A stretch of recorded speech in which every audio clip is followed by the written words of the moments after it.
পুরনো বাড়ি বরাবরই আমার ভীষণ ভালো লাগে, আর আমার শ্বশুর বাড়িটাও সেই রকমই 250 বছরের পুরনো। তবে এক্স্যাক্ট বলা যায় না, বলতে গেলে প্রায় 250 বছর বা তার একটু বেশি হয়তো হবে। আর ওই যে সিঁড়িটা দিয়ে ওপরে এলাম আর এই ছাদটা, সেই তখনকার সময়। এখন যে পোর্শনটায় আমরা থাকি সেইটা অর্ণবের ঠাকুরদা ঠিক করিয়ে নিয়েছিলেন, আর পরবর্তীকালে আমার শ্বশুরমশাই আর তার পরবর্তীকালে অর্ণব এবং আমার ভাসুর মিলে আরও রেনোভেট করে অনেক মডার্নাইজেশন করেছে। কিন্তু যেই পোর্শনটা আমাদের ভাগে নেই সেই পোর্শনটা দেখুন কীরকম অবস্থা হয়ে রয়েছে, শুধুমাত্র অযত্নের কারণে। যাদের এখানে ভাগ ছিল তারা অন্যত্র বাড়ি করে চলে গেছে, আর এই যে এই অবধি হচ্ছে আমাদের অংশ।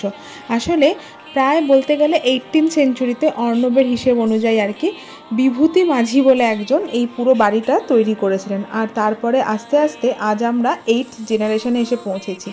মানে আমার মেয়ে, সে কিন্তু 8th জেনারেশন এই মাঝি বংশের। সেরমভাবে ইতিহাসটা অর্ণবও বলতে পারে না, আর যারা বলতে পারতেন তারা আর এখন কেউ জীবিত নেই।